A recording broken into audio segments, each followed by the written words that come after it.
For our final problem, we want to find the solution set of the polynomial x to the fourth minus 6x squared minus 8x plus 24. So since we're trying to solve it, that means we set it equal to 0. And the first thing we're going to do is generate a list of possible rational roots.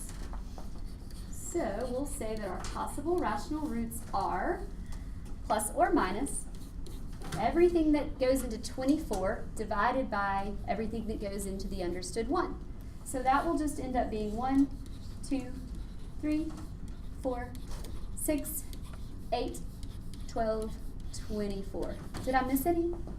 I think that's everybody, right? Mm-hmm. Okay. So now you have to start the process of trying to find one that does work. So we're going to pause and let you substitute in and see if you can find that first rational 0. So we found that positive 2 is one of the solutions, right? It produces 0 when you substitute it in. Yeah. So we're going to perform synthetic division on positive 2. And be careful when you're making a list of your coefficients to include the missing x cubed term. So we'll put a 0 in its spot.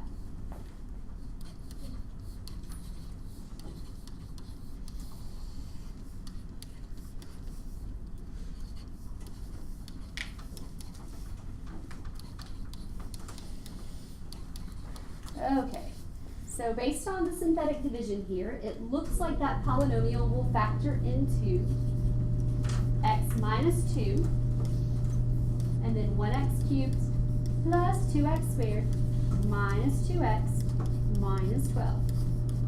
So we got it factored once, but it's still cubic, which means we have to start over and figure out another rational root so that we can bring it down to quadratic. Now here's a little tip for starting over. You don't start over from the very beginning. We already tested and we found out, we know that 1 doesn't work, right? 1 and negative 1, so there's no need to retry those. We also know that the new cubic right here, see how that last number is 12? It can't be 24. Like we can mark off the 24 because we know it can't be bigger than 12 at that point. Do you guys kind of understand that? Okay. Also, instead of plugging into the original, you're going to plug into this one. So you don't have to make a new list, but you plug into the new polynomial here. And don't forget to also try this one again. You should always start with the one that worked before. If it has multiplicity, it will work again. If it doesn't, it won't work, and you'll have to go on and try negative 2, 3, negative 3. So, but if it has multiplicity, it'll work again. So let's pause right here and let you guys check to see if that 2 works again. So we found that positive 2 works again for the cubic, and that all that means is that positive 2 has a multiplicity of at least 2. So you can perform synthetic division again on the new problem, but with the same answer. So we have a 1, a 2, a negative 2, and a negative 12.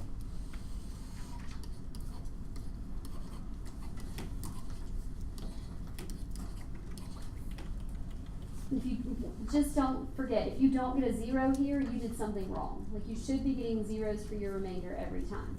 So what this means is we already factored it once and we got x minus 2. Now we took it and we factored it again into another x minus 2 and an x squared plus 4x plus 6.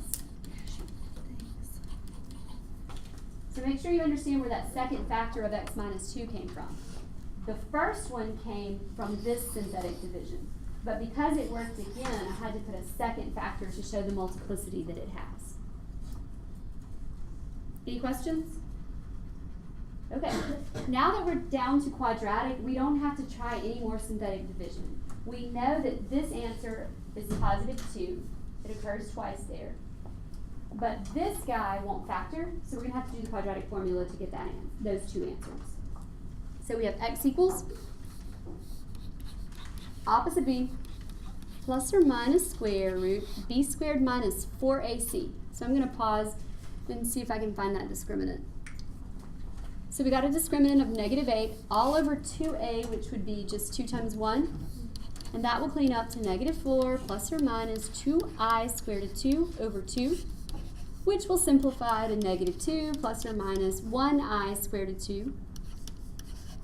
over an understood 1. So we know that my answer is 2 with a multiplicity of 2, negative 2 plus I square root of 2, and negative 2 minus I square root of 2. When you type those answers into WebAssign, it doesn't understand the M2. We use that just to notate that it worked twice. It was a double root, right? But it doesn't understand that. You just type it in once. So even though it has 4 solutions, one of them is a double, and so you'll only enter in 3 actual answers. Also remember that WebAssign is kind of picky about where the I is. I think you have to put it on the end. So like when you type this into WebAssign, I think you have to type it this way.